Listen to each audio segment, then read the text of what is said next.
అందరికీ praise lord. కొన్ని దేవుని మాటలు మనం ధ్యానించుకున్నాం. అసలైన దేవుడు, ది ఒరిజినల్ గాడ్ అనే అంశం మీద మనం మాట్లాడుకున్నాము. నిజమైన దేవుడు ఎవరు అనేసి మనం తెలుసుకున్నాము. మొదటిగా ఆదికాండము 1వ అధ్యాయం 1వ వచనము. ఆదియందు దేవుడు భూమి ఆకాశమును సృజించాను. మనం ఈ వచనం ప్రకారం చూసుకున్నట్లయితే దేవుడు మొదటిగా మరి ఆకాశమును భూమిని ఈ సృష్టి అంతని సృష్టించినట్టు ఇక్కడ ఈ వచనంలో మనం చూసుకోవచ్చు. అది ఈ వచనం అంతట్లో కూడా చూసినట్లయితే దేవుడి సృష్టి అంతని అంటే సమస్త జీవరాశులను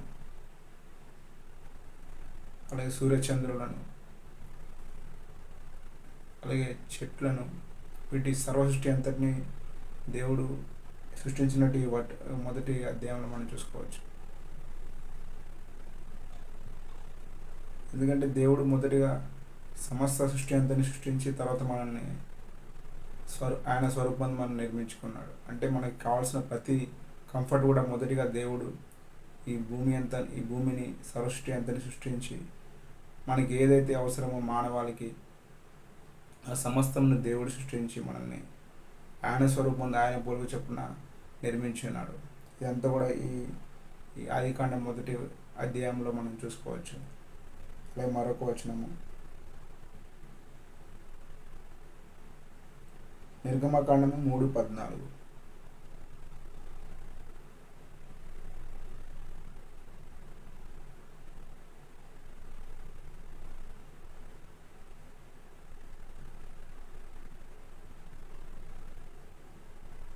ఈ వచనం ప్రకారం మనం చూసుకున్నట్లయితే దేవుడు ఇక్కడ మోషేతో మాట్లాడుతున్నాడు.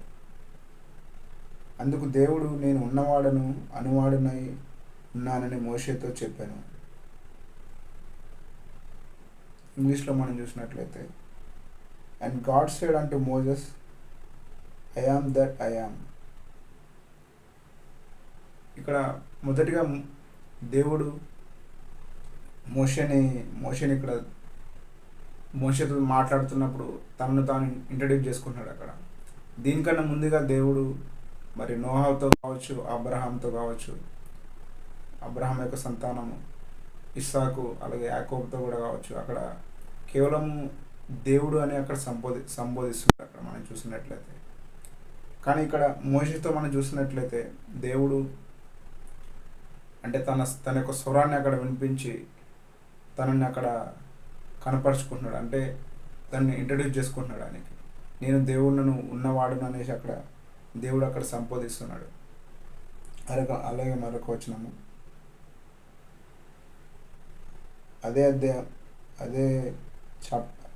అదే బుక్లో మనం చూసినట్లయితే ఎక్సోడస్లో నిర్గమకాండము 6వ అధ్యాయం 3వ వచనం.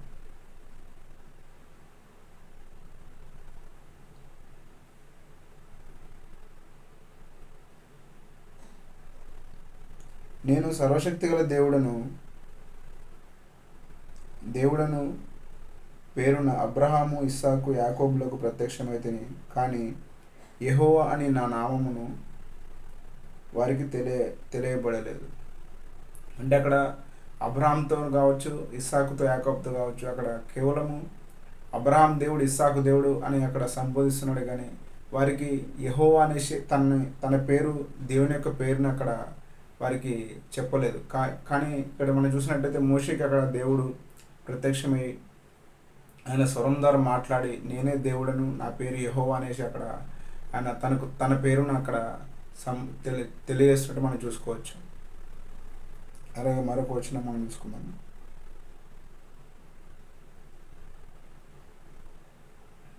అదే నిర్గమకాండము 20వ అధ్యాయము 3-4 వచనాలు.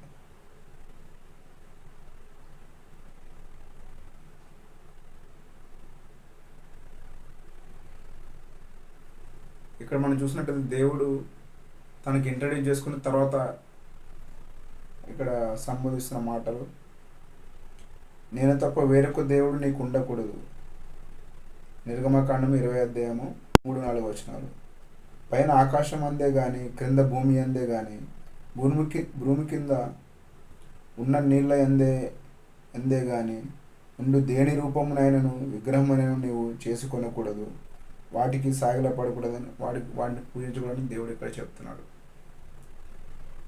ఇక్కడ దేని గురించి అయితే దేవుడు సర్వంను సృష్టించి సర్వ మానవాళ్ళని ఆయన రూపంలో చేసి అక్కడ నిర్మించినప్పుడు చాలామంది మనం చూసినట్టు ఈ లోకంలో మరి సృష్టికర్త అయిన దేవుణ్ణి పూజించకుండా మరి సృష్టిని పూజిస్తున్నారు. ఈ లేఖనం పరంగా మనం చూసినట్టయితే దేవుడే అక్కడ సంభవిస్తున్నాడు. నేనే దేవుడిని, నన్ను మాత్రమే పూజించాలి.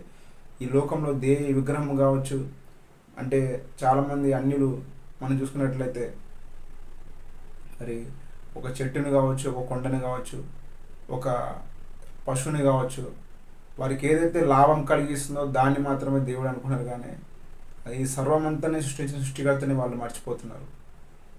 కాబట్టి దేవుడే ఇక్కడ సెలవిస్తున్నాడు ఏంటంటే నన్ను మాత్రమే పూజించండి, సృష్టిని పూజించడానికి ఇక్కడ దేవుడు చెప్తున్నాడు. అలాగే మరొక వచనం చూసుకున్నాము.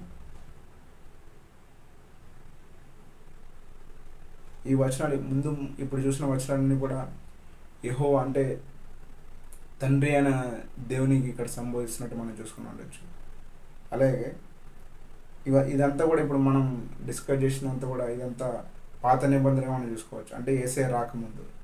అలాగే ఇప్పుడు నూతన అధ్యాయంలో మనం చూసుకున్నాము. కొత్త నిబంధన మనం చూసుకున్నట్లయితే యోహాను సువార్త 10వ అధ్యాయం 30వ వచనం.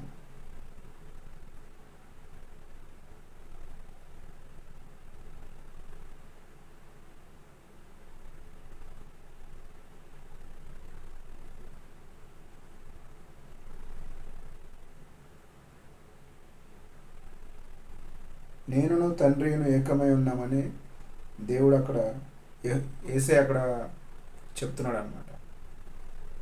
అంటే యేసయ్య ఈ భూమి మీదకి వచ్చినప్పుడు మరి ఆ కన్యక మరి గర్భం ధరించి మరి మానవ రూపంలో వచ్చినప్పటికీ కూడా ఆయన కేవలం మానవ రూపంలో ఉండడమే కాకుండా అతడు చిన్నతనం నుంచే దేవుని యందు భయభక్తులు కలిగి యేసుక్రీస్తు వారు మరి ఆయన దేవునిలో పరిశుద్ధతలో కావచ్చు, నీతిలో కావచ్చు, ఏ లోపం లేకుండా, ఎటువంటి పాపము లేకుండా ఆయన జీవించి మరి దేవుని స్వరూపంలోకి ఆయన సంపూర్ణంగా మార్చబడి ఉన్నాడు. అందుకని ఇక్కడ ఏమని సంబోధిస్తున్నాడంటే నేనును తండ్రి ఏకమై ఉన్నామని ఇక్కడ చెప్తున్నాడు. ఇట్లా మనం చూసుకున్నట్లయితే మొదటిగా మనము యెహోవా దేవుని మనము తెలుసుకున్నాం. తర్వాత ఇప్పుడు మనం చూసినట్లయితే యేసయ్య అంటే కుమారుని మనం తెలుసుకున్నాము. అలాగే మరొక వచనం చూసుకుందాం. అదే పత్రికలో యోహాను సువార్త 14వ అధ్యాయము 16వ వచనం.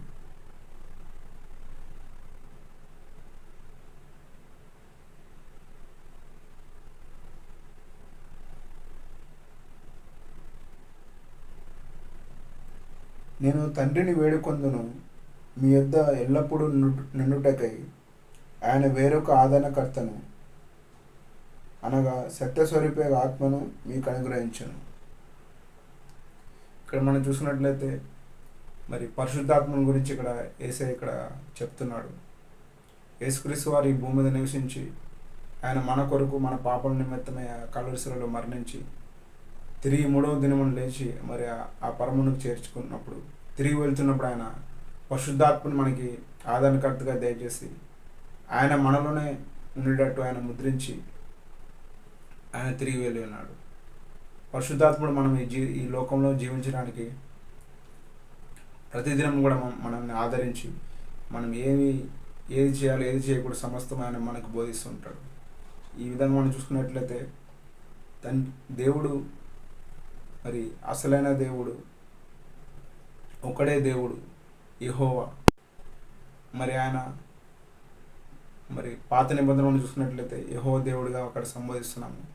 అలాగే కొత్త నిబంధనలో మరి యేసుక్రీస్తు వారు మనల్ని మన కొరకు ఈ లోకంలోకి వచ్చి మనల్ని రక్షించడానికి ఆయన వచ్చి ఉన్నాడు. తర్వాత ఆయన మరణించి తిరిగి లేచి మరి మనకి పరిశుద్ధాత్మను దయచేసి అనుదినం నడిపిస్తున్నాడు. కాబట్టి ఇక్కడ మనం దీనిలో మనం తెలుసుకున్నది ఏంటంటే ఈ సృష్టి అంతా కూడా మరి యెహోవా మరి సృష్టించి ఉన్నాడు. ఆయన మనకి సృష్టికర్త అయి ఉన్నాడు. అంటే ఆయన ఒక ఒరిజినల్ గాడ్ అనమాట. మనకి is the only one god, original god for us. ఆయన తప్ప మనకి ఎవరు కూడా ఆధారం లేదు మనకి. ఆయనే మనల్ని నడిపిస్తున్నాడు. ఎందుకంటే ఆయన స్వరూపం ఆయన పోల్కొచ్చి నిర్మించుకున్నాడు. కాబట్టి ఆయనకి తెలుసు మనకి ఏది చేయాలి, ఏది చేయకూడదు అనేసి. కాబట్టి ఈ లోకంలో ఉన్నప్పుడు మనకి ఎన్నో బలహీనతలు రావచ్చు, ఎన్నో మరి ఒడిదుడుకులు కావచ్చు, ఎదురు దెబ్బలు కావచ్చు. మనకు వస్తున్నప్పుడు మనం ఎక్కడ కూడా నిరుత్సాహపడడానికి వీల్లేదు. ఎందుకంటే మన కొరకు ఈ సృష్టి అంతా సృష్టించిన దేవునికి మనకి ఏది కావాలో అది దయచేయడానికి అది ఎంత మాత్రము మరి ఆయనకి కష్టం కాదు. చాలా సింపుల్గా మరి దేవుని వాక్యం సెలవుస్తుంది. అడుగుడి మీకు ఇవ్వబడును, తట్టుడి తీయబడును, అడుగు ప్రతివానికి నిశ్చయంగా దయచేసి అని చెప్పిన దేవుడు మనకి ఏది అవసరం ఆయనకి తెలుసు. మన ఊహ ఆయనకి మన తలంపుకు రాకముందుకే ఆయన ఎరిగి ఉన్నాడు. మన ఊహలను, మన ఆలోచనలన్నీ కూడా ఆయన ఎరిగి ఉన్నాడు. కాబట్టి మనం దేని నిమిత్తం కూడా భయపడకుండా అనుదినము కూడా ఎప్పుడైతే ఆయనందు ఆశ పెట్టుకుని దేవుడే సమస్తం చేయగలడు, మనకున్న ప్రతి ప్రాబ్లం కూడా ఎప్పుడైతే ఆయన మీద భారం వేస్తాం, ఆయన సమస్తమును మరి చేయడానికి సిద్ధంగా ఉన్నాడు. ఆయనే అసలైన దేవుడు, మనం నడిపించే దేవుడు. కాబట్టి ప్రతి ఒక్కరూ ఆ దేవుడిని నిత్యము ఆరాధిస్తూ ముందుకు వెళ్ళాలని, ముఖ్యంగా ఆత్మీయులందరూ కూడా ఇంకనూ వాళ్ళ విశ్వాసాన్ని పెంపొందించుకొని ఎక్కడ కూడా ఎటువంటి ఆటంకాలు కావచ్చు, ఎటువంటి బలహీనతలు కూడా మిమ్మల్ని ఆపడానికి వీల్లేదు. దాని నుంచి మనము ఏం నేర్చుకుంటున్నాం, మనకు వచ్చే ఆ శోధన కావచ్చు, ఆ బలహీనత కావచ్చు, ఎప్పుడైతే మనం ఆ బలహీనతల నిమిత్తం వేసా నేను దీనిలో తప్పుగా ఉన్నాను, మీకు వ్యతిరేకంగా ఇవి పనులు నాలో ఉన్నాయి, ఇవి కార్యాలు నాలో ఉన్నాయి, కోపం కావచ్చు, లోకానుసరమైన ఆలోచనలు కావచ్చు, అలాగే మోహం కావచ్చు, దురాశ కావచ్చు, అవన్నీ కూడా ఆయనకి వ్యతిరేకంగా ఉన్నాయి. అవన్నీ మన బలహీనతలు. ఆ బలహీనతలు మనకి ఏదైతే బలహీనత ఉందో, తొందరపాటు తత్వం కావచ్చు, మరి ఇతరుల పట్ల చెడుగా మాట్లాడడం కావచ్చు, ఇవన్నీ కూడా బలహీనతలు ఈ లోకంలో ఉంటున్నాయి. అవన్నీ ప్రతి విశ్వాసి కూడా తన యొక్క బలహీనతను ఎరిగి ఎప్పుడైతే యేసయ్య ఈ బలహీనత నాలో ఉంది, నాలోంచి తీసివేసి అని మనం ఎప్పుడైతే ప్రార్థిస్తామో ఆయన ఆ బలహీనత తీసివేయడానికి సిద్ధంగా ఉంటాడు. కాబట్టి ప్రతి విశ్వాసి కూడా తన యొక్క విశ్వాసాన్ని, అలాగే వాళ్ళకున్న తలంతులు కావచ్చు, అవన్నీ సమస్త మనకు వచ్చే సంపాదన కావచ్చు, అవన్నీ కూడా దేవుని రాజ్యానికి మనం ఉపయోగించడానికి సిద్ధంగా ఉండాలి. అప్పుడు మన విశ్వాసం అనేది బలపడుతుంది. తద్వారా మన కుటుంబము, మన జనరేషన్స్ కూడా మరి ఇంకనూ విశ్వాసంలో బలపరచబడతారు. అలాగే ప్రతి విశ్వాసి అలా దేవుని మార్గంలో ముందుకు వెళ్ళాలని, అలాగే ప్రతి అన్యుడు కూడా ఎవరైతే ఈ మాటలు వింటున్నారో, మరి మనము విశ్వాసంలో ఉన్నప్పటికి కూడా మనము చిన్నతనం నుంచి మన స్కూల్ లైఫ్ కావచ్చు, కాలేజ్ లైఫ్ కావచ్చు, అలాగే ఇప్పుడు మన జాబ్ చేస్తున్న కొలీగ్స్ కావచ్చు, అలాగే మన బంధువులు కావచ్చు, మన తోబుట్టులు కావచ్చు, కజిన్స్ కావచ్చు, మన స్నేహితులు, లోకంలో ఉన్నవారు కావచ్చు, వాళ్ళందరూ కూడా రక్షింపబడాలనేది మన యొక్క ఆశ ఉంటుంది. ఎందుకంటే మనం ఈ లోకంలో చూసుకుంటేనే మనం ఏదైనా ఫోన్ కొన్నా కావచ్చు, లేకపోతే ఏదైనా కొత్త వెహికల్ తీసుకున్నా, లేదా ఏదైనా ఎక్విప్మెంట్ తీసుకున్నా కూడా అది నూతనంగా ఉంది కాబట్టి, అది మంచిది కాబట్టి మనం వాళ్ళకి రిఫర్ చేస్తాం, మరి ఇది బాగుంది, ఇది వాడవచ్చు కదా అనేసి.